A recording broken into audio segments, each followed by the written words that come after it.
warahmatullahi wabarakatuh. Selamat siang dan salam sejahtera bagi kita semua. Yang terhormat Ketua Bawaslu Kabupaten Jepara beserta anggota Bawaslu Kabupaten Jepara. Yang kami hormati Koordinator Sekretariat Bawaslu Kabupaten Jepara beserta jajarannya. Yang kami hormati narasumber pada kesempatan kali ini, yaitu Bapak ABD Kalim MPDI. Pripun kabarnya, Pak? Alhamdulillah. Yang kami banggakan seluruh rekan-rekan staf Bawaslu Kabupaten Jepara dan juga semua sahabat Bawaslu dimanapun berada. Kali ini bersama saya Laili selaku moderator dalam program Atensi, analisis tentang regulasi. Podcast ini hadir sebagai ruang ngobrol, membahas isu-isu kepemiluan dari sisi hukum tentunya, dan dari segi pengawasan serta praktik di lapangan. Di episode kali ini kita akan mengulas satu topik yang sering luput dari perhatian, tapi punya dampak yang sangat besar terhadap kualitas demokrasi kita. Tema kali ini adalah analisis hukum terhadap persyaratan dan mekanisme rekrutmen penyelenggara pemilu ad hoc. Kita akan ngobrol soal satu topik yang kelihatannya teknis, tapi sebenarnya sangat menentukan kualitas pemilu, yaitu persyaratan dan mekanisme rekrutmen penyelenggara pemilu ad hoc dilihat dari sudut pandang hukumnya. Karena kita tahu bersama, penyelenggara ad hoc ini adalah ujung tombak di lapangan. Mereka yang pertama kali berhadapan langsung dengan pemilih, peserta pemilu, sampai yang merasakan dinamika di TPS. Jadi kalau proses rekrutmennya tidak kuat secara regulasi dan secara prinsip, tentu bisa berdampak ke kualitas penyelenggaraan pemilu itu sendiri. Nah, biar kita nggak cuma dengar dari sisi teori, hari ini sudah hadir narasumber yang paham betul soal regulasi kepemiluan dan praktiknya di lapangan. Pengalaman beliau tentu tidak perlu diragukan lagi, sebab beliau sudah lama berkecimpung dalam dunia kepemiluan dengan menjadi anggota Bawaslu Jepara dari tahun 2017 sampai 2023. Dan beliau memegang divisi SDM, di mana divisi SDM lah yang memiliki tupoksi dalam proses perekrutan. Langsung saja kami persilahkan kepada Bapak ABD Kalim MPDI untuk berbagi pandangan dan analisisnya. Silakan Bapak. Assalamualaikum warahmatullahi wabarakatuh. Salam sejahtera bagi kita semua. Yang saya hormati Mas Ketua dan anggota Bawaslu Kabupaten Jepara, yang saya cintai dan saya banggakan seluruh staf sekretariat di lingkungan Bawaslu Kabupaten Jepara. Alhamdulillah pada kesempatan ini kita dapat bersua kembali, bernostalgia di kantor Bawaslu untuk mengenang masa-masa kita bersama, senang dan duka. Alhamdulillah pada kesempatan ini saya diundang untuk membincang soal analis hukum berkaitan dengan rekrutmen pengawas ad hoc. Namun sebelumnya kami perkenalkan diri karena ada yang belum kenal saya. Ngeten nggih? Saya Mas Pak ABD Kalim, si Mas ya, si tua. Pak ABD Kalim, ex Bawaslu periode 2017-2023. Alhamdulillah sekarang istiqomah di rumah sebagai pendidik di sekolah menengah atas dan di lingkungan Sekolah Tinggi Agama Islam Al-Hidayat Lasem. Nah, selain itu kami aktif di APD, Akademi Pemilu dan Demokrasi. Alhamdulillah di Kabupaten Jepara sudah terbentuk APD, Akademi Pemilu dan Demokrasi. Kebetulan saya mendapatkan posisi di Ketua Bidang Pendidikan dan Latihan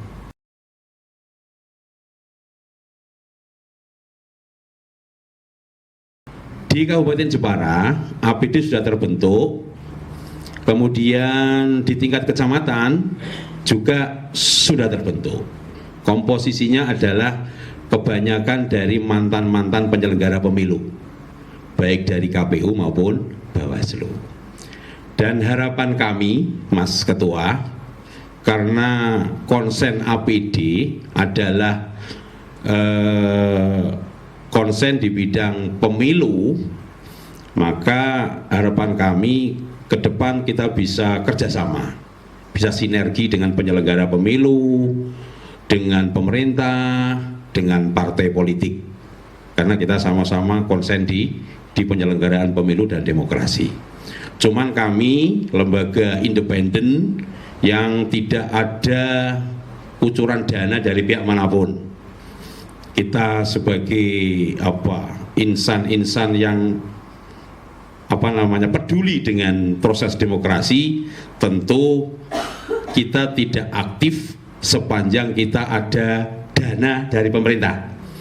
Meskipun tidak ada dana dari pemerintah, insya Allah dengan semampu kami, dengan enjoy tanpa harus dipaksa, kami insya Allah konsen di dunia pemilu dan demokrasi.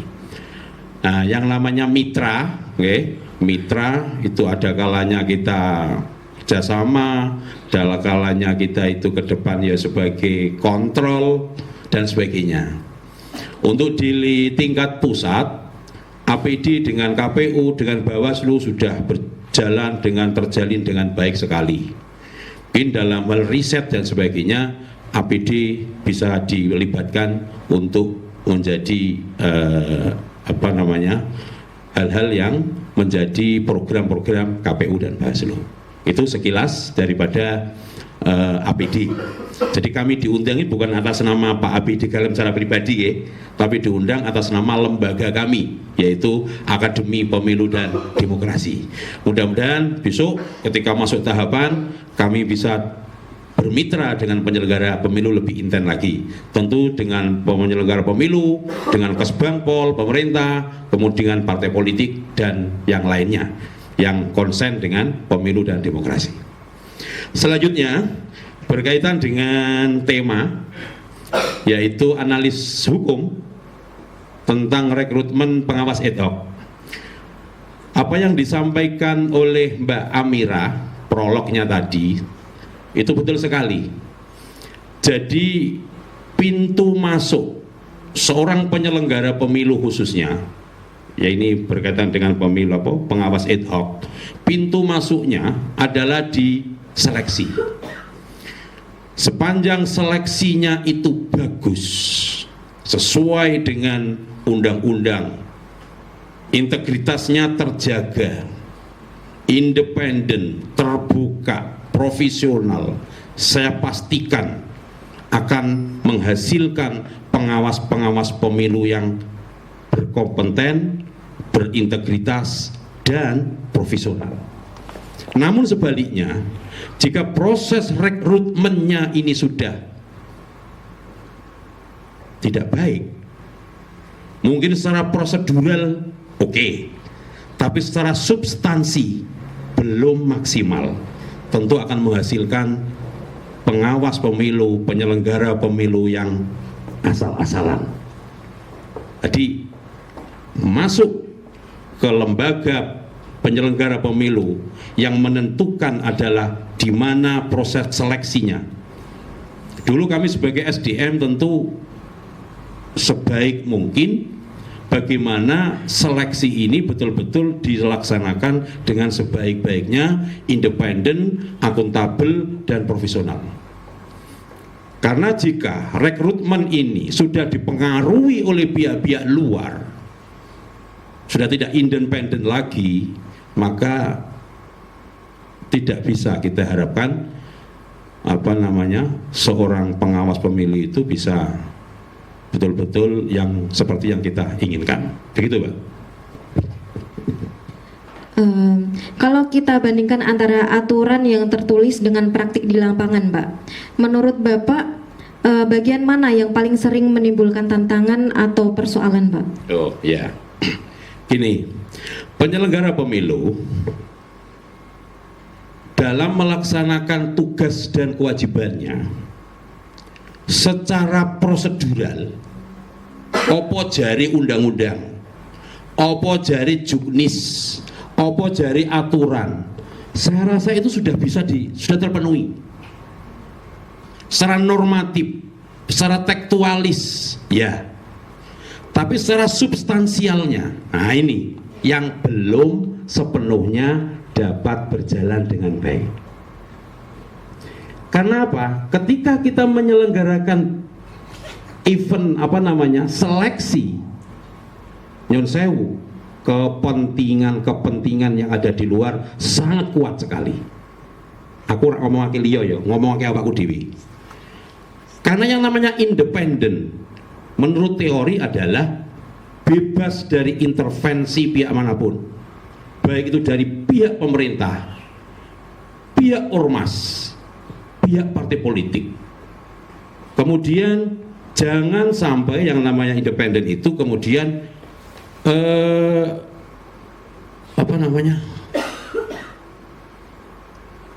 tidak ada kepentingan, konflik kepentingan. Nah, itu.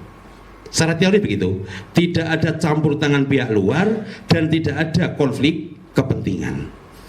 Nah, di lapangan secara substansi kita akan dihadapkan dengan pengaruh-pengaruh itu. Pengaruh-pengaruh itu sangat kuat. Yang namanya intervensi dari luar sangat kuat sekali. Baik itu dari internal, bukan internal, baik itu dari ormas maupun dari pihak-pihak peserta pemilu. Nyun sewu, peserta pendaftar atau yang menginginkan menjadi pengawas ad hoc, ada kalanya mereka ini adalah orang-orang dari partai. Ada secara prosedural dia tidak anggota partai, meskipun dia anggota partai, dia kemudian prosesnya adalah ujung-ujungnya menyatakan di dalam surat pernyataan tidak sebagai anggota partai, karena mungkin saja ketika menjadi anggota partai mereka dicatut oleh pihak partai politik. Itu prosedurnya seperti itu. Tapi mungkin saja mereka itu adalah orang-orang konstituen mania dari partai politik. Buktinya apa, Pak? Ada bukti. Nah, karena ada salah satu calon, kedekatannya dengan seorang calon panwascam atau panwas desa, kemudian dia punya kedekatan dengan salah satu calon legislatif, sehingga calon legislatif ini intervensi kepada panwascam atau pada pihak panitia melalui petingginya juga bisa, melalui pihak-pihak lain juga bisa. Ini yang menjadi persoalan di lapangan seperti itu. Jadi kata independen itu teori, ketika kita praktekkan di lapangan tentu sangat sulit sekali. Sangat sulit sekali, dan bagaimana kita akan gesekan dengan pihak-pihak yang mempengaruhi itu. Itu yang menjadi tantangan kita bersama, itu menjadi tantangan kita bersama. Sejak dulu sampai sekarang pun itu menjadi tantangan penyelenggara pemilu dalam melakukan rekrutmen pengawas ad hoc. Gitu, Pak. Jadi secara substansial kita belum maksimal sepenuhnya. Tapi secara prosedural, itu sudah ada aturan, ada juknis, ada apa. Insya Allah secara prosedural sudah bagus. Tapi secara substansial kita masih perlu perbaikan. Menarik, Pak. Terkait mekanismenya, Pak. Mekanisme seleksi sejauh ini itu sudah transparan dan objektif belum, Pak, menurut Bapak Abedi Kalim? Ya. Memang pengalaman kami, bagi mereka yang tidak lolos itu di media sosial, bahkan di mana-mana ngomong nek rekrutmen panwascam maupun PK dan sebagainya dianggap tidak transparan, karena mereka belum memahami ada beberapa informasi yang dikecualikan. Betul ya? Betul. ada beberapa informasi di dalam kita menyelenggarakan rekrutmen itu ada yang dikecualikan, harus tertutup. Seperti apa? Seperti hasil CAT, betul ya? Aku tidak mengikuti aturan yang sekarang loh. Dulu kami menjadi anggota Bawaslu, hasil CAT itu tidak boleh diumumkan, tidak boleh diumumkan, sehingga mereka menganggap kita sebagai Pokja ya, dianggap tertutup dan tidak transparan. Tuh, termasuk informasi dari masyarakat, tanggapan gitu, itu juga informasi yang dikecualikan, tidak diinformasikan kepada publik. Nah, anggapan mereka seperti itu. Anggapan mereka seperti itu. Nanti saya akan menyampaikan beberapa hasil apa? Hasil survei dari APD pusat tentu, berkaitan dengan proses rekrutmen Bawaslu tapi Mas. Rekrutmen Bawaslu. Nanti coba tak tengok kan hasilnya seperti apa. Akan kita buat semacam apa ya? Tidak sebagai cambuk tapi sebagai jeblet tanggapan masyarakat seperti ini. Sebagai apa kira-kira itu? Sebagai masukan. Sebagai masukan. Jadi kita kan tentu harus bagaimana tanggapan masyarakat, apakah sudah baik atau bagaimana, itu menjadi perbaikan kita bersama ke depan. Nanti coba kita lihat. Lanjutkan dulu saja. Oke. Ini Pak, apakah mungkin yang diberikan masukan yang diberikan oleh APD tadi bisa menjadi reformasi mungkin untuk kedepannya? Untuk menjadi reformasi, perubahan, ya bisa. Karena APD ini adalah lembaga independen yang tidak memiliki kepentingan apa-apa. Kita memimpikan bersama bagaimana proses pemilu dan demokrasi. Salah satunya di dalamnya ada rekrutmen pengawas ad hoc. Tentu kami selaku lembaga yang konsen di dalam itu tentu tidak keberatan untuk memberikan masukan dan arahan kalau diperlukan agar ke depan berkaitan dengan rekrutmen ini jauh lebih baik. Nah, kalau ditanya soal apa tadi? Reformasi untuk ke depan, ya gini. Setiap era itu berbeda, Pak. Ada masanya. Setiap masa ada orangnya, setiap orang ada masanya. Itu slogan kami, supaya ketika kita mengemban tugas itu tahu jalan pulang, paham ya? Tahu jalan pulang. Nah, masukan kami sebagai dari APD berkaitan dengan itu kembali tadi, independen itu penting. Independen itu penting karena pengaruh dari luar, baik dari pemerintah, dari ormas, itu sangat kuat. Terus reformasinya bagaimana? Kembali kepada integritas masing-masing penyelenggara. Jadi saya tidak gurui ya, kembali kepada integritas masing-masing penyelenggara. Kalau prosedurnya sudah bagus, aturannya sudah bagus, persyaratan yang diamanatkan di Undang-Undang 7 Undang-Undang 7 tahun 2017 pasal 117 itu sudah bagus. Cuman pelaksanaannya di tingkat penyelenggara ini kembali lagi kepada integritasnya. Oke. Kalau rekrutmen Bawaslu dimulai dari pusat, kemudian ke provinsi, kemudian ke kabupaten, itu polanya sama, paham nggih? Maka sampai merekrut ad hoc pun ya insya Allah ya sama. Karena independensi itu mau tidak berjalan dengan baik. tidak berjalan dengan baik. Intervensi dari luar itu sangat kuat sekali. Oke. Pernah ada pengawas desa. Aturannya kan boleh. Pengawas desa itu dari luar desa kan boleh nggih? Boleh. Ngono iku ada yang sampai calon yang dari asal desa ngono iku ya ono sing tidak lolos. Sementara yang dari luar desa bisa lolos.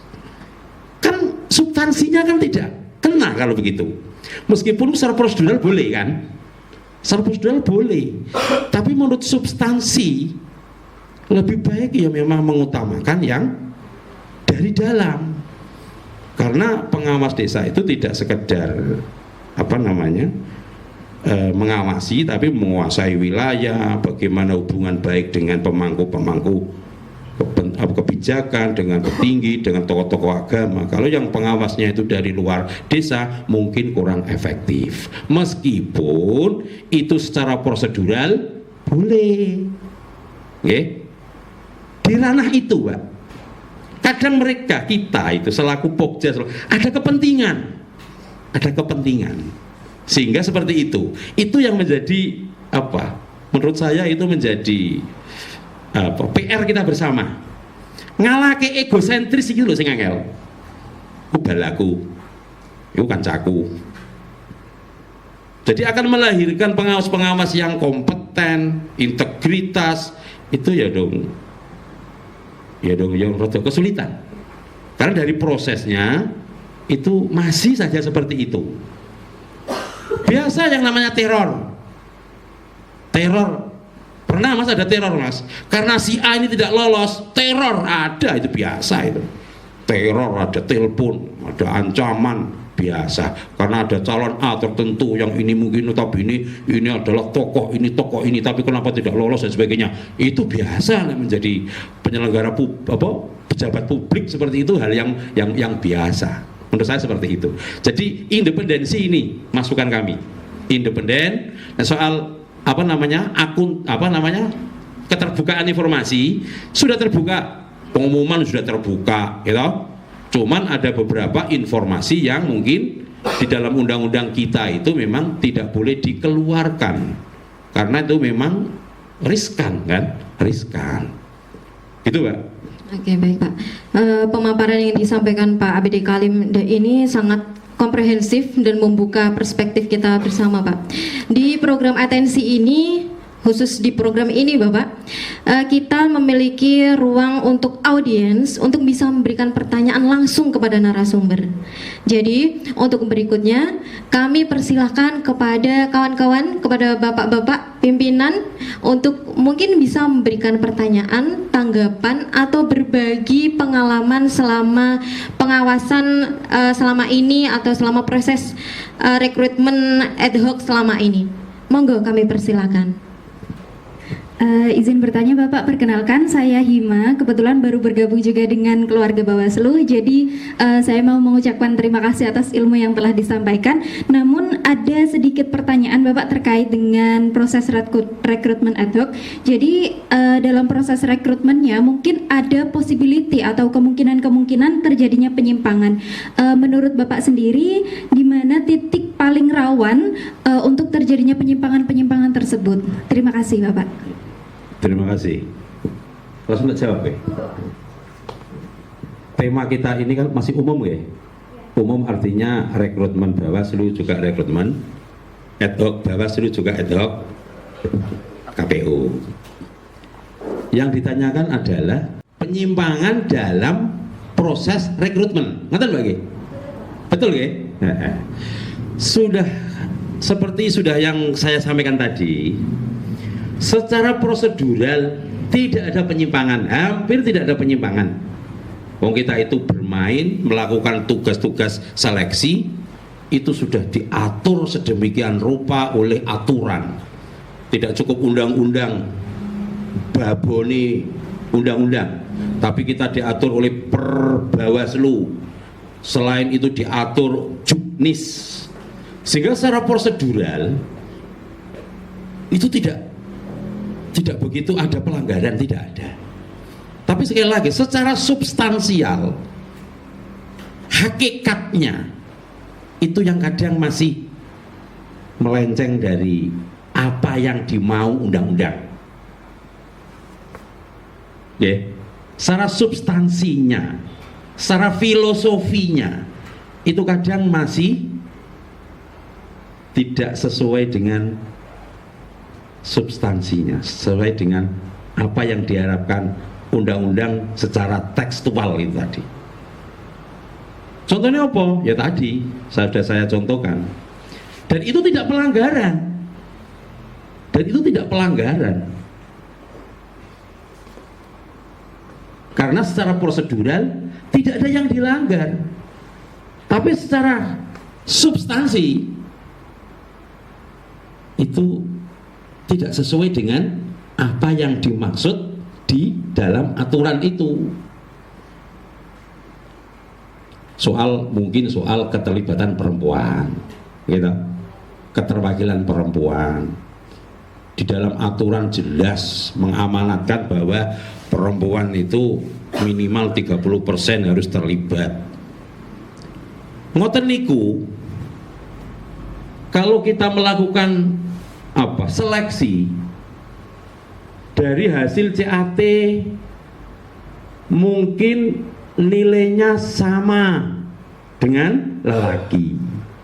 Ngono iku nek kita itu benar-benar dari hati yang paling dalam, kita betul-betul mengamalkan amanat undang-undang 30%, tentu yang kita menangkan adalah perempuan meskipun nilainya sama.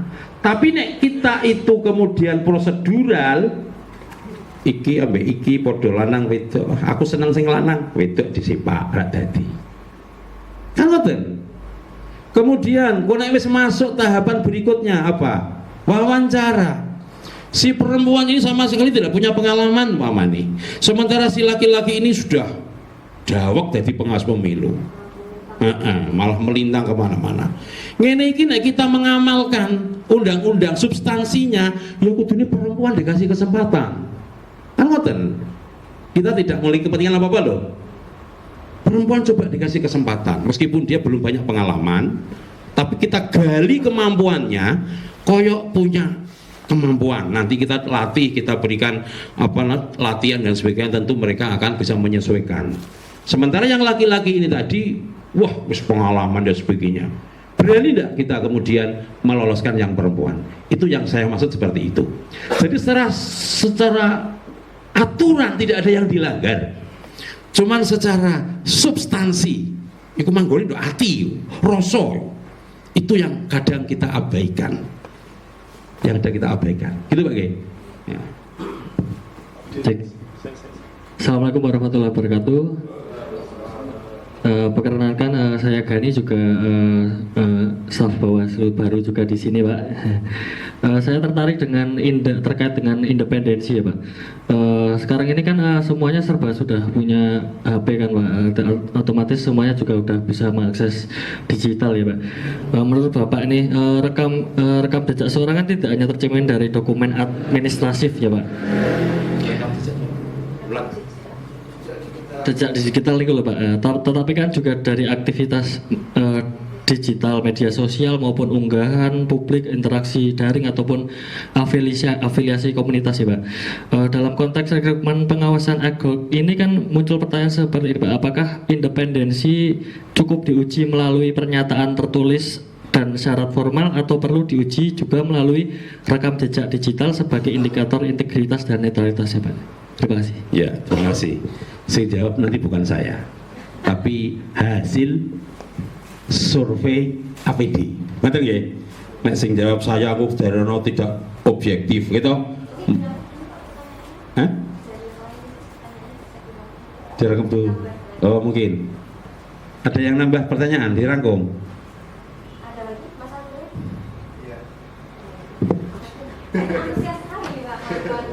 Monggo. Perkenalkan Pak, saya Andre, sama juga kami bertiga masuknya barengan gitu, ada Mbak Muhim, Gani sama saya Andre. Nah, yang ingin saya tanyakan Pak, tadi dikatakan banyak sekali masalah intervensi dalam proses penyelenggaraan rekrutmen gitu Pak. Nah, jika terdapat intervensi dari pihak luar atau eksternal tadi, mungkin apa yang bisa penyelenggara ambil untuk langkah-langkah misal terjadi sebuah ancaman ataupun apa. Jadi kita sebagai penyelenggara bisa berbuat apa seperti itu? Apakah ada langkah sistematis yang bisa ditempuh atau seperti apa? Terima kasih. Yang pertama dari Mas apa tadi? Ketika kita karena kita ini penyelenggara melakukan rekrutmen, membuat pokja, tentu kita melakukan seleksi. Itu tidak serta-merta hanya berkutat pada hasil CAT, karena hasil CAT itu cara penilaiannya hanya berapa persen itu kan. Nanti kita gali lagi atau kita cari kompetensinya lagi di tahapan wawancara. Nah, ketika proses atau dalam menghadapi proses wawancara, pokja ini harus pasang mata, pasang telinga berkaitan dengan si calon itu. Tentu kita juga harus membuka aduan masyarakat. Meskipun aduan masyarakat itu nol, tentu kita harus mencari rekam jejak, rekam medis, rekam digital ya, salah satunya lewat rekam digital. Dulu saya pernah mengalami seperti itu, rekam digitalnya tidak bisa dihilangkan kan, pernah mungkin berafiliasi dengan salah satu partai, aktif di kegiatan-kegiatan partai, itu menjadi bahan kita untuk mempertimbangkan. Meskipun hasil CAT-nya bagus, meskipun hasil CAT-nya bagus. Pernah ada pula karena calon ora dadi pada periode sebelumnya ngelek Bawaslu. Ada seperti itu di media sosial, di Facebook. Bawaslu darani belek, wis macam-macam elek-elek teman. Mungkin karena periode berikutnya sing dadi anggota Bawaslu salah satunya itu saya, mungkin kan, wah kancaku dadi Bawaslu, kesempatan aku ki melu meneh. Dia tidak memperhatikan ketika zaman semono dheweke tidak lolos nganti buat status, buat caption ngelek Bawaslu nganti rak karu-karuan. Seperti itu juga menjadi pertimbangan. Wong model ngene iki nek iki ku nek ucul kok kene ya ngempoki wong meludah di atas piringnya sendiri, ngono iku berarti kan. Sehingga itu menjadi pertimbangan. Contohnya ngono-ngono iku Mas. Ngono-ngono iku kan undang-undang kan ora ono. Maka aku ngomong itu substansi itu ya itu.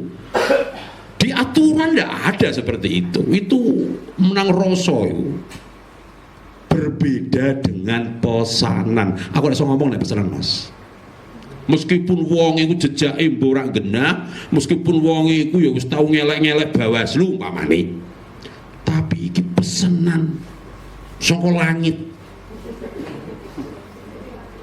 Orang pusat cara Gus Ikdam. Ngono iku aku sakake. Sakake sapa? Sakake kita sing tingkat nisor ini iki lho. Sakake. Atiku ingkar tapi aku di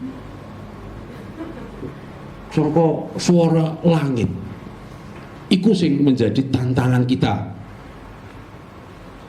Ora usah tak critakno. Aku ngalami kok. Sampai aku gempung. Apa segini Mas? Pleno ya Mas Suci ya? Pleno itu ora anggar 1 hari, nganti beberapa kita itu ditunda plenonya. Karena ya substansinya ngono ku mau, balik ngono ku mau. Kalau Mas Suci ora setuju ya wis hop sih Mas. Tinggal sih engko dibahas mburi meneh. Dik engko terus tak lipur-lipur. Selesai dari jam makan biasanya pada pleno ini pun formalitas saja. Kan 5 orang itu masing-masing punya pandangan yang berbeda kan, punya pandangan yang berbeda, pemikiran yang berbeda, disatukan bukan mudah itu, sulit itu. Sampai aku nek ape plene ya wiridan barang Mas. Sampai wiridan barang supaya kancaku nganut aku, supaya nganut aku. Insya Allah aku tidak punya kepentingan sing semelenceng dari aturan. Gitu Mas ya. Jadi juga penting Mas, kita cari rekam jejaknya, baik melalui media sosialnya, baik melalui informasi sekelilingnya, bagaimana kesehariannya, terus orang dekatnya itu apakah ada calon-calon dari legislatif dan sebagainya, itu juga menjadi pertimbangan. Jadi tidak hanya sekedar pernyataan saja. Pernyataan itu hanya melegalkan. Dulu kan ada tercatut nih anggota partai politik, panggil orang ngaku saya tidak pernah ikut-ikutan dan sebagainya.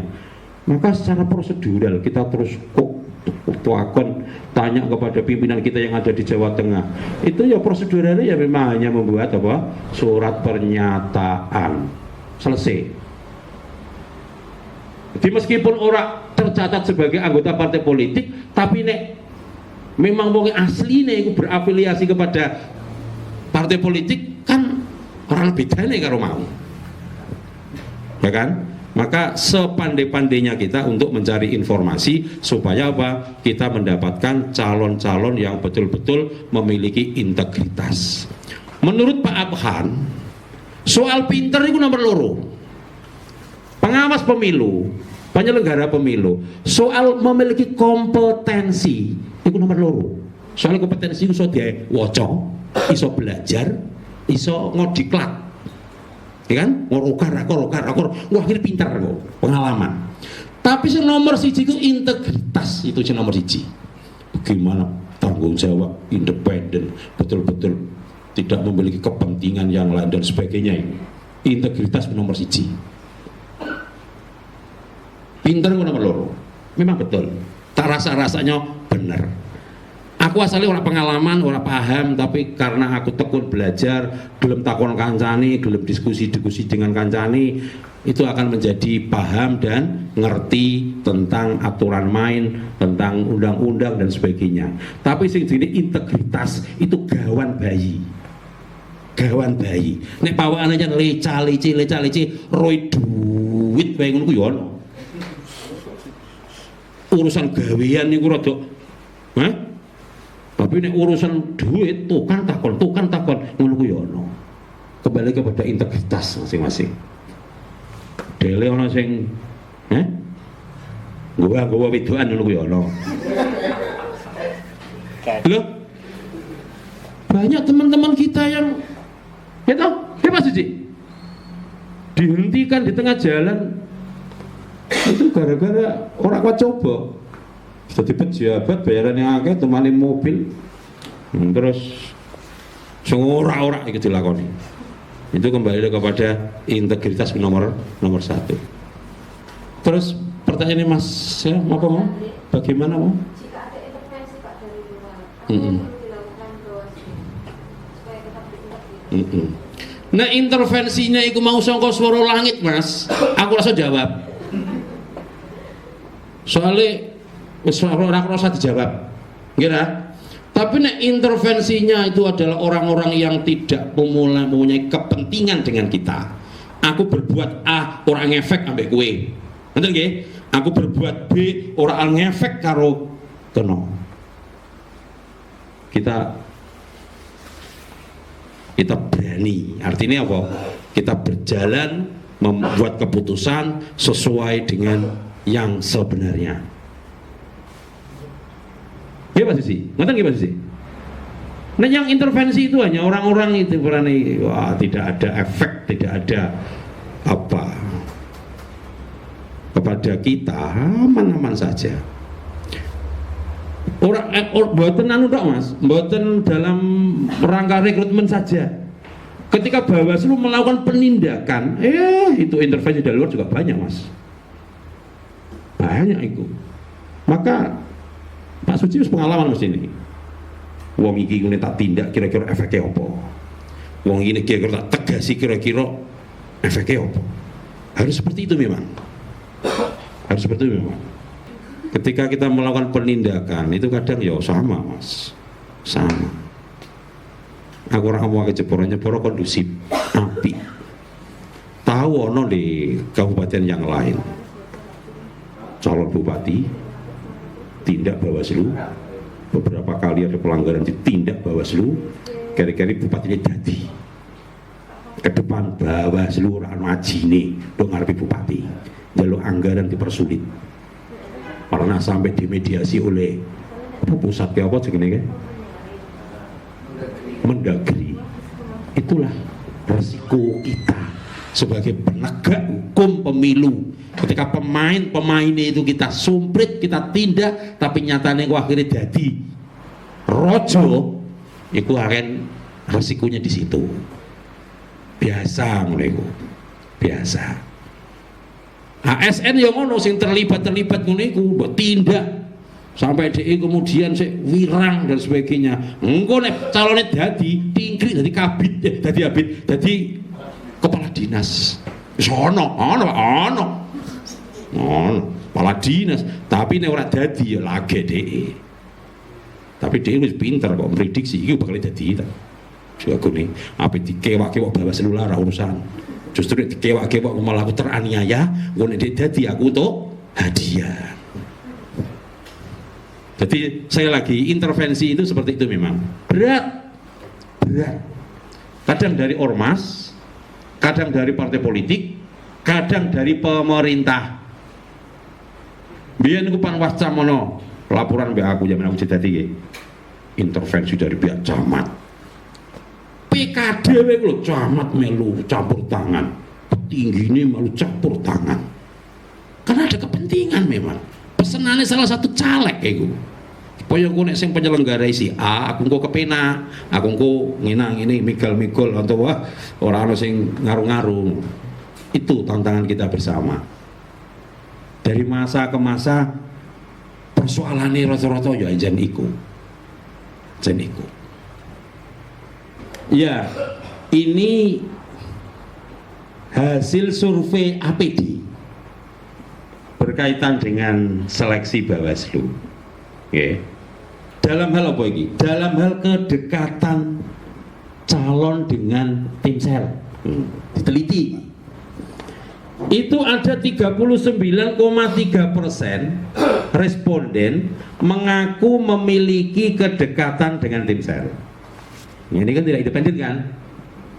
Kemudian yang 60,7% iki menyatakan tidak memiliki kedekatan.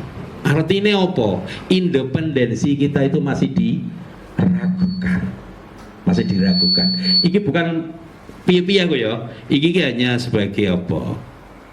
Untuk bukan wacana, untuk kok ngono ya jebule tanggapan masyarakat namanya. Kemudian mereka mengeluh pasti ora dadi mengeluh secara kualitatif. Keluhannya adalah seleksinya diintervensi oleh satu orang dalam karena punya orang dalam, yang kedua punya relasi atau koneksi, yang ketiga like and dislike. Kemudian intervensi ormas dan parpol. Itu hasil survei APD. Itu hasil survei APD. Dari 39,3% peserta yang merasa dekat atau memiliki koneksi dengan panitia seleksi, maka persepsi publik terhadap objektivitas seleksi menjadi terancam. Sing ngomong ora aku, sing ngomong responden. Itu salah satu indikator apa namanya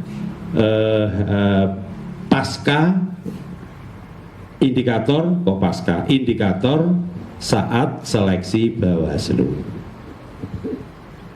Kemudian berkaitan dengan integritas, keadilan dan transparansi, tema paling dominan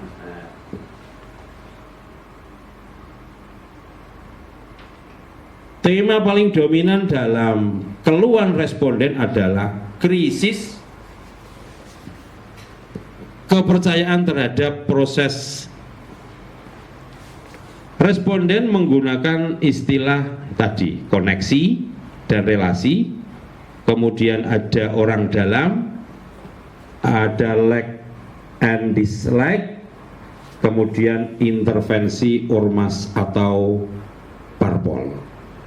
Itu bukan saya yang ngomong, tapi itu adalah hasil survei APD. Jadi ini menjadi bahan perbaikan kita bersama. Tanggapan masyarakat seperti itu di luar, apalagi mereka yang ikut menjadi peserta seleksi. Jadi mudah-mudahan kita memang tidak bisa kemudian sempurna, tidak bisa, karena berkaitan dengan kepentingan mereka yang lain, pihak-pihak lain. Kita memang sulit untuk menjadi orang yang paling baik kemudian sempurna, tidak bisa. Nah, dengan demikian ke depan mudah-mudahan aturannya yo semakin baik. Kita selaku pelaksana di lapangan secara substansial tadi juga harus bisa menjadi lebih baik. Di ke depan kita melakukan perbaikan dari dalam, gitu Pak. Baik, luar biasa sekali Pak apa yang disampaikan oleh Bapak ABD Kalim ini. Beliau menyampaikan tentang pengalaman empiriknya dan juga memberikan data dari responden yang dilakukan oleh APD. Ini tentunya akan menjadi insight bagi kami Pak untuk melakukan proses perekrutan ke depan. Selanjutnya mungkin ada tanggapan atau masukan dari bapak-bapak pimpinan. Nggih, monggo kami persilakan Pak Suci. Assalamualaikum warahmatullahi wabarakatuh. Terima kasih dan selamat datang kembali Pak Kalim di kantor Bawaslu Kabupaten Jepara. Mungkin ada wajah-wajah lama yang mungkin Pak Kalim masih terngiang-ngiang, dan juga banyak pula wajah-wajah baru yang mungkin Pak Kalim bertanya-tanya. Perkenalkan, ada 3 CPNS kita yang di Bawaslu Kabupaten Jepara dan 1 PNS.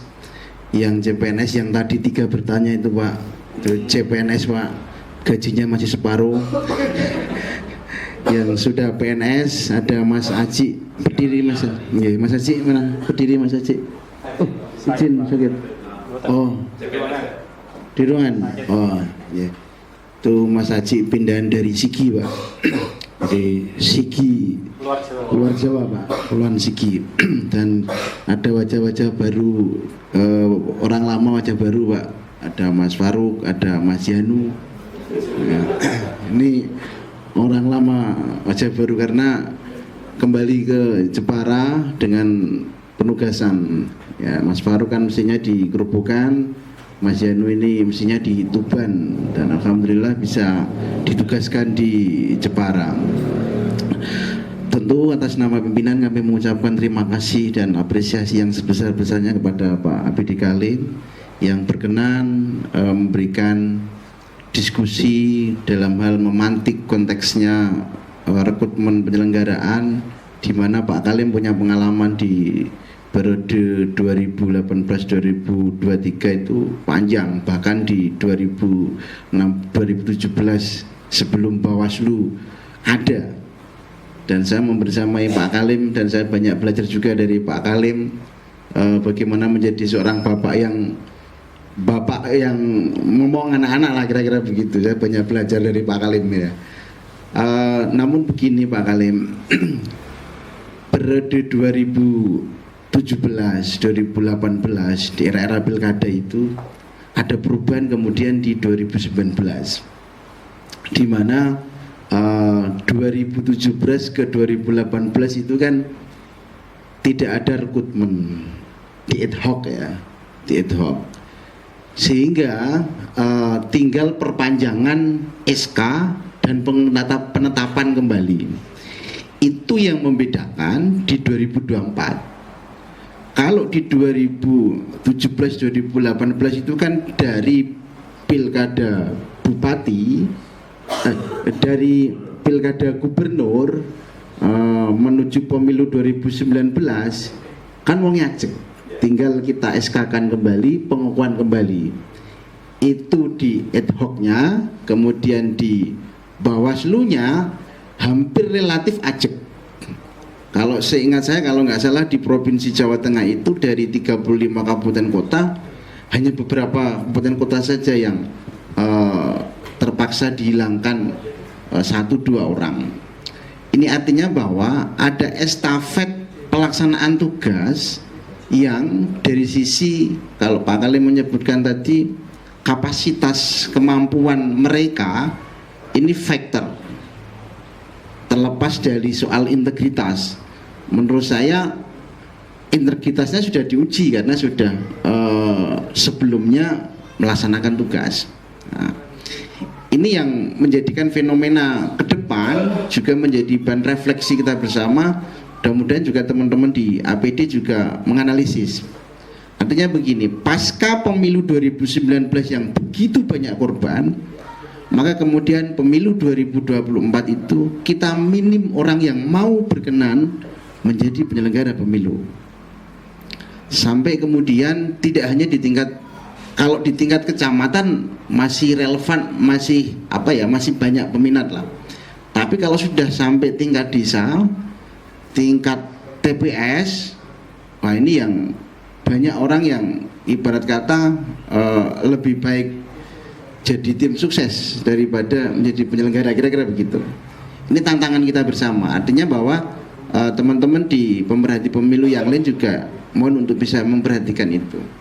Tantangan yang kedua adalah soal bahwa regulasi yang selalu berubah itu menjadikan pembelajaran baru bagi peserta pemilu juga penyelenggara pemilu, di mana peserta pemilu juga dituntut penyelenggara pemilu itu harus benar-benar menguasai secara komprehensif regulasi yang ada, karena substansi daripada pengawas pemilu itu kan menegakkan keadilan pemilu dalam konteks regulasi. Bahkan di luar kewenangan pun kita tidak diperbolehkan. Semisal contoh misalnya sama-sama konteks demokrasi, pemilihan kepala desa itu kan sama-sama konteks demokrasi gitu ya. Tapi di sisi yang lain Bawaslu dan pengawas pemilu tidak punya kewenangan untuk melakukan pengawasan terhadap proses pemilihan kepala desa. Sehingga apa? Ya disitulah kemudian ruang kita hanya bisa memberikan edukasi kepada masyarakat soal pentingnya demokrasi. Tapi dalam konteks untuk penegakan demokrasi pemilihan kepala desa, kita tidak punya kewenangan karena ada batasan-batasan ruang itu. Nah, ini saya kira tantangan ke depan kita adalah bagaimana membuat masyarakat akan sadar pentingnya sebuah kebersamaan atau kepedulian terhadap penegakan demokrasi melalui penyelenggara pemilu. Tidak hanya Bawaslu, saya kira di jajaran teman-teman penyelenggara teknis juga, sehingga apa? Sehingga pelaksanaan pemilu itu ke depannya menjadi bagian yang akan lebih baik dari evaluasi-evaluasi yang telah dilakukan oleh teman-teman pemerhati pemilu, termasuk misalnya dari APD. Nah, ini tentu saya kira tidak bisa sepihak dari penyelenggara pemilu, tapi seluruh komponen menjadi bagian yang tidak terpisahkan. Yang terakhir, saya kira penting APD ini nanti ditindaklanjuti dengan divisi Parmas dan Humas untuk membuat semacam kerjasama tertulis atau MOU lah begitu dengan Bawaslu, sehingga ada ruang-ruang nanti yang bisa kita kolaborasikan. Mungkin Pak Kordif nggak hadir ya, Pak Kordif ya, Pak Ali ya. Nanti mohon atau Mas Andre yang di divisi ini ya, divisi nanti mohon untuk bisa ditindaklanjuti APD ini untuk nanti kita ke depan ada MOU, sehingga ruang-ruang keterlibatan teman-teman yang ada di Jepara khususnya pemerhati pemilu ini bisa menjadi bagian yang tidak terpisahkan dari penyelenggara terkait dengan bagaimana kita bareng-bareng ke depan memberikan pendidikan politik, memberikan pendidikan demokrasi, memberikan masukan kritikan terhadap proses demokrasi yang ada di Kabupaten Jepara. Dan Bawaslu sampai dengan hari ini kami berkomitmen bersama-sama bahwa Bawaslu Kabupaten Jepara tidak anti kritik. Siapapun yang mengkritik, siapapun yang memberikan masukan, siapapun yang memberikan saran terhadap lembaga Bawaslu Kabupaten Jepara, kami selalu siap, karena itu adalah bagian dari perbaikan demokrasi ke depan yang lebih baik. Termasuk juga demi eksistensi kelembagaan Bawaslu ke depan. Oleh karenanya sekali lagi kami sampaikan terima kasih kepada Pak Abidi Kalim yang meluangkan waktunya untuk bersama-sama dengan teman-teman Bawaslu untuk berdiskusi tentang hal ini. Jadi kita memang punya beberapa program Pak. Kalau dulu kita ada Bawaslu Menyapa tetap jalan dengan konsep talkshow-nya.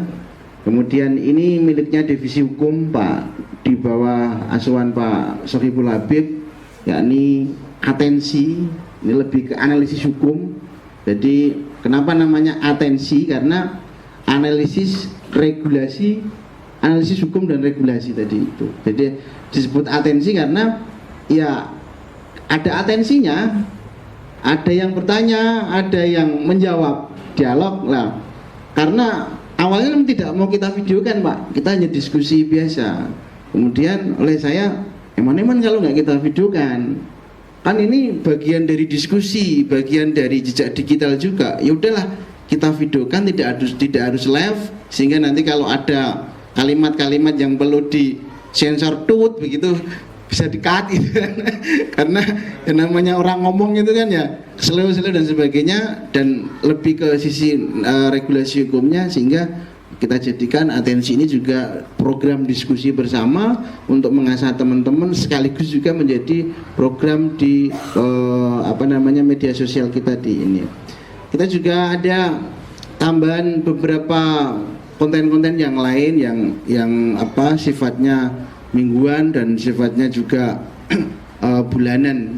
Kita juga ada program olahraga Pak Kalim. Kalau misalnya APD, teman-teman APD atau teman-teman Pak Kalim ada tim sepak bola, kita siap menjadi pitch match lawannya. Kita punya Bawaslu FC yang sudah beberapa kali, iya Bawaslu Jepara FC Pak, kita sudah beberapa kali main, sudah 3 kali main dengan lawan-lawan dan kita rata-rata draw dan kalah. Itu saya kira. Sekali lagi terima kasih Pak Abdul Kalim, dan kurang lebihnya juga kami mohon maaf kalau mungkin dalam menyambut dan membersamai Pak Kalim masih banyak kekurangan. Tapi saya kira ada ruang di mana Pak Kalim mengingat dan bernostalgia kembali, itu menjadi bagian yang tidak terpisahkan bagi kami, dan mudah-mudahan ini bisa berkesinambungan ke depan dalam rangka untuk menjaga demokrasi di Kabupaten Jepara ini menjadi lebih baik. Demikian, terima kasih. Bersama rakyat awasi pemilu, bersama Bawaslu tegakkan keadilan pemilu. Assalamualaikum warahmatullahi wabarakatuh.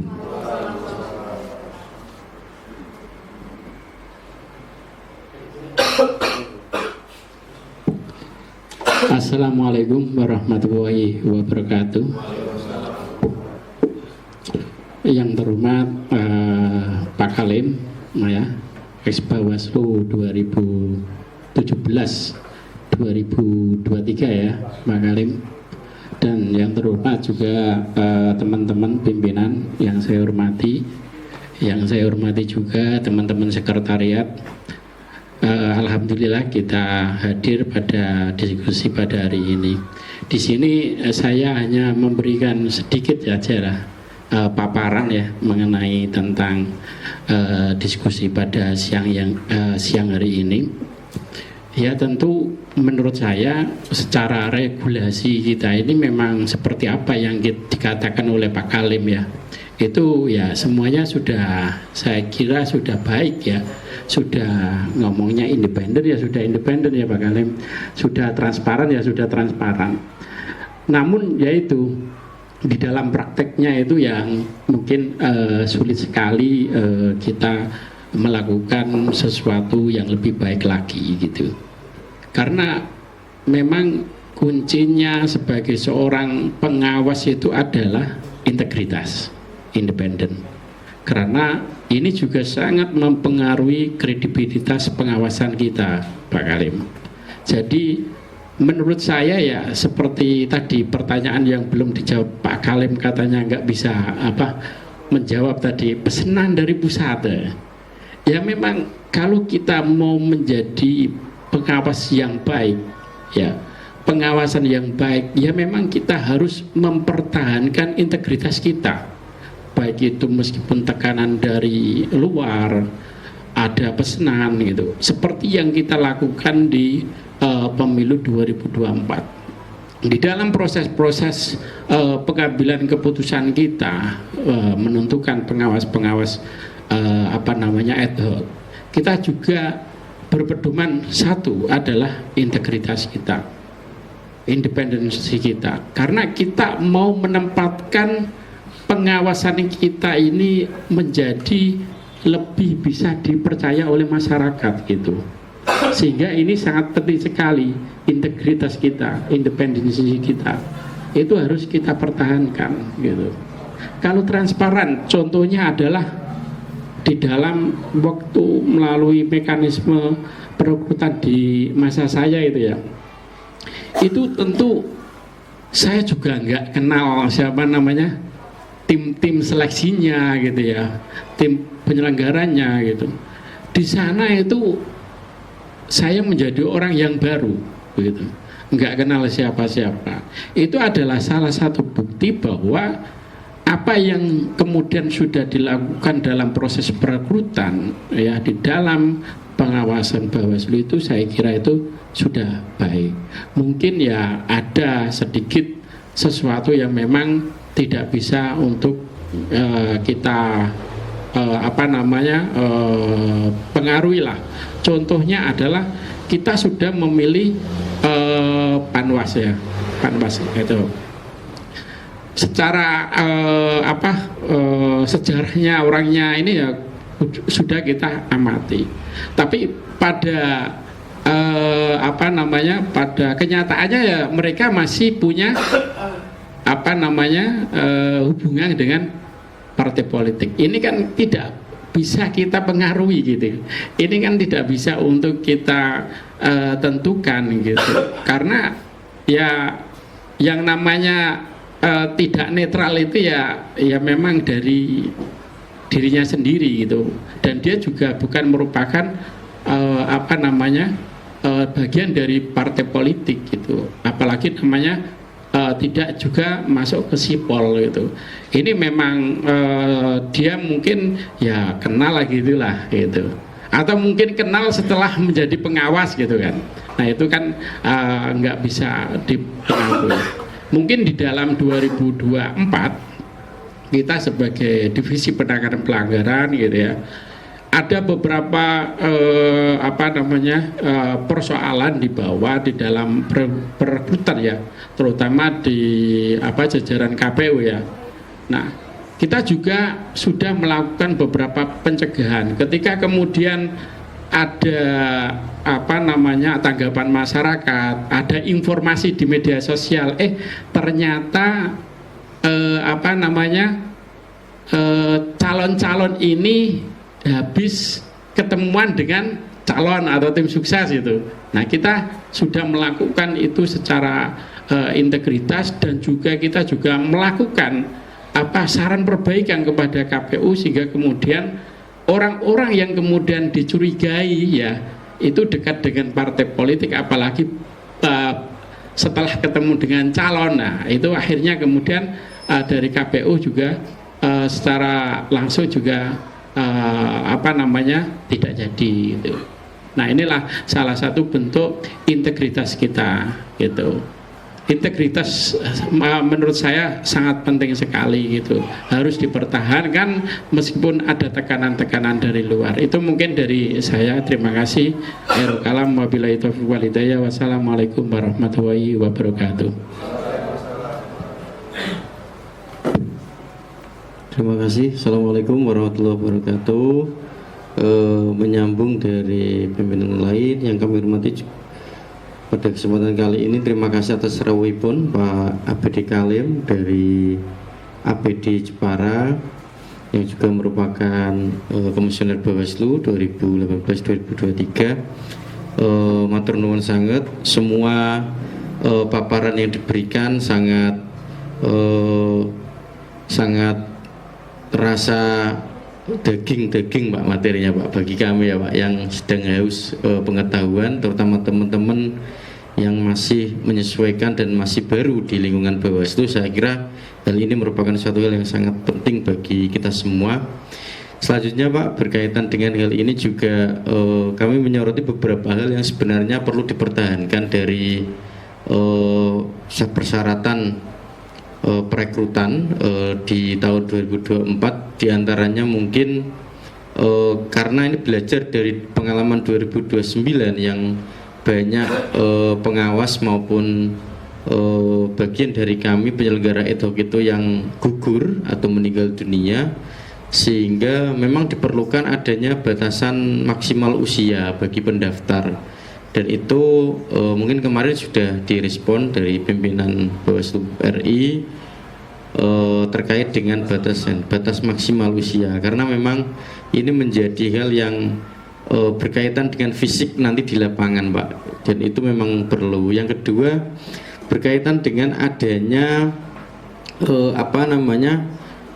asuransi jiwa atau di sini itu BPJS Ketenagakerjaan ya, itu memang sangat penting, di mana kita sendiri di Bawaslu Kabupaten Jepara kemarin itu juga sempat mencairkan Pak, itu Pak ada di dua ya Mas Jen ya, dua pengawas itu kami yang gugur Pak di PKD itu, sehingga itu juga ternyata manfaatnya sangat besar bagi keluarga kami semua di jajaran ad hoc, sehingga itu setidaknya meskipun itu hal yang tidak diinginkan, tapi itu menjadi hal yang setidaknya menjadi pelipur lara lah bagi keluarga yang ditinggalkan, seperti itu. Dan juga di samping itu beberapa hal mungkin yang perlu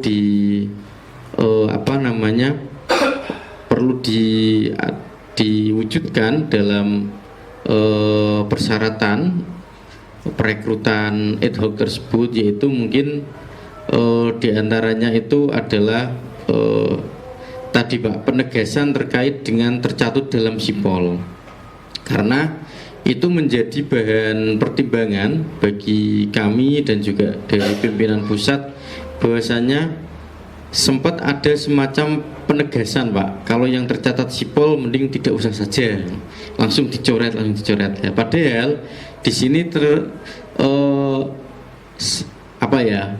di lapangan itu sebenarnya ada beberapa person atau beberapa orang yang pendaftar itu sebenarnya memang tidak terafiliasi dengan parpol, cuma dicatut ya, sehingga itu hak dari pendaftar itu serta-merta langsung hilang Pak, ketika kita mengikuti arahan dari pimpinan ya, misalnya yang tercatut langsung dicoret lah.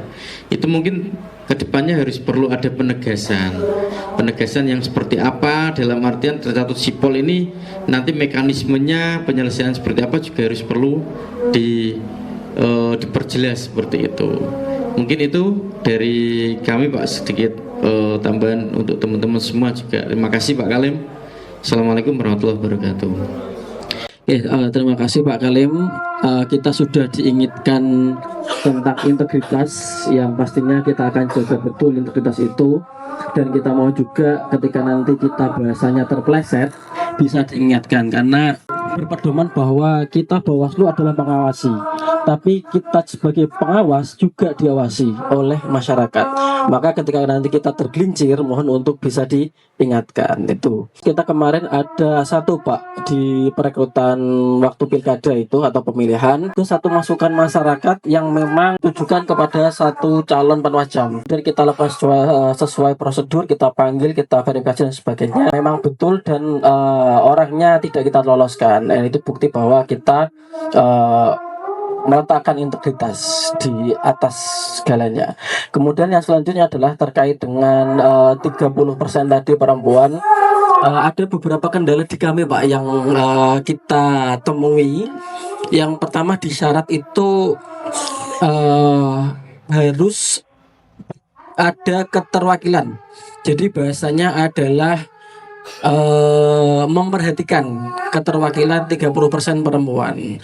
Nah, di syarat itu Pak yang kita itu kadang susah untuk mencapainya, karena tadi yang dikatakan oleh teman-teman bahwa setelah periode itu orang-orang pada takut untuk mendaftar, jadi perempuan itu sangat sedikit. Bahkan kita pernah memperpanjang masa pendaftaran hanya khusus untuk mendaftar perempuan. Nah, itu kita juga sudah menepati amanat undang-undang bahwa perempuan ini didahulukan. Kemudian yang tantangan yang selanjutnya adalah kita diwajibkan untuk 2 kali kebutuhan. Partisipasi masyarakat ini untuk ingin bergabung sebagai pengawas itu sekarang sudah mungkin menurun ya, karena kita masih sering mendapati di satu pos itu hanya 1 pendaftar, dan 1 pendaftar itu laki-laki. Nah, yang dibutuhkan kan 2 kali pendaftar itu Pak. Kemudian yang selanjutnya terkait dengan sipol tadi, orang yang terdaftar sipol di periode ini yang terkena sipol memang harus dihilangkan. Dia bisa mendaftar, boleh mendaftar, tapi kita cek sipolnya. Kalau terafiliasi atau dia terdaftar di sipol, kita kasih bilang, ini silakan dibersihkan namanya. Kalau tidak bersih, kita mohon maaf tidak bisa diterima. Sampai bersih. Kita tidak menerima surat keterangan lagi Pak. Jadi kalau tidak bersih ya tidak masuk gitu. Nah, kita kan dari Bawaslu kan bahasannya wajib seudan ya Pak ya. Apakah nanti etok-etok tercatut aslinya bener anggota parpol atau tidak, kan itu kita seudon bahwa ya udah, kalau memang namamu ada di sipol ya berarti kamu ikut, kalau mau masuk Bawaslu dibersihkan dulu. Nah itu Pak, jadi integritas kita yang kita tunjukkan sampai sebegitunya. Terkait dengan nanti hak orang lain ya monggo silakan dibersihkan dulu, nanti kalau sudah bersih kita bisa terima. Begitu Pak dari kami, kurang lebihnya mohon maaf. Terima kasih Pak, tadi yang kita sampaikan, kalau kita tergelincir mohon diingatkan oleh teman-teman APD dan masyarakat. Gitu, terima kasih. Assalamualaikum warahmatullahi wabarakatuh. Di akhir kata ini kami sekali lagi menyampaikan bahwa APD dengan penyelenggara pemilu khususnya ini kami berharap kita bisa berkolaborasi, kita bisa bermitra. Kita sama-sama punya tujuan untuk menegakkan demokrasi menjadi lebih baik. Selain itu di Undang-Undang Pemilu melibatkan masyarakat ya, keterlibatan masyarakat partisipatif, pengawas partisipatif dan sebagainya, itu juga menjadi konsen kita bersama. Jadi penyelenggara pemilu tidak hanya melakukan pelaksana teknis seperti KPU dan Bawaslu, juga melaksanakan tugas-tugas pengawasan, juga bagaimana mendorong masyarakat ikut berpartisipasi, baik masyarakat secara umum maupun lembaga. Lah kami APD nanti alhamdulillah mulai Pak Ketua, Mas Ketua bisa ditindaklanjuti dengan MOU. meskipun ini belum ada tahapan. Nah, kegiatan-kegiatan seperti ini kita bisa saling berbagi. Kami juga sama, ketika ditunjuk oleh Mas Muntoko untuk hadir di sini juga kelimpungan. Wah, aku supir atau moco-moco undang-undang pemilu aturan kok. Yes, kok sak metu-metu nih. Sak metu-metu nih. Jadi gitu Mas ya. Terima kasih sambutannya dan mudah-mudahan kerjasama dan mitra ini bisa berjalan dengan sebaik-baiknya. Terima kasih Pak. Disampaikan terima kasih atas apa yang telah disampaikan oleh narasumber kita pada siang menjelang sore hari ini ya Pak ya, Bapak Abidin Kalim. Kami sampaikan terima kasih juga kepada Bapak-Bapak pimpinan, Bapak Sujiantoko, Bapak Komar, Bapak Habib, Pak Abidin, serta rekan-rekan staf semuanya yang kami banggakan, dan tak lupa semua sahabat Bawaslu di luar sana yang telah menyimak dari awal hingga akhir. Dari rangkaian kegiatan atensi analisis tentang regulasi hari ini telah usai. Semoga apa yang kita dapatkan dari forum ini menjadi catatan kita dan menambah hasanah kita. Dari diskusi kita hari ini, satu hal jadi semakin jelas, bahwa rekrutmen yang kuat secara hukum adalah fondasi pemilu yang berintegritas, dan integritas adalah yang paling utama. Sekian dari saya, mohon maaf apabila ada kesalahan dan kehilafan. Saya Laili beserta tim yang bertugas undur diri. Sampai jumpa di episode berikutnya. Akhir kata, wassalamualaikum warahmatullahi wabarakatuh.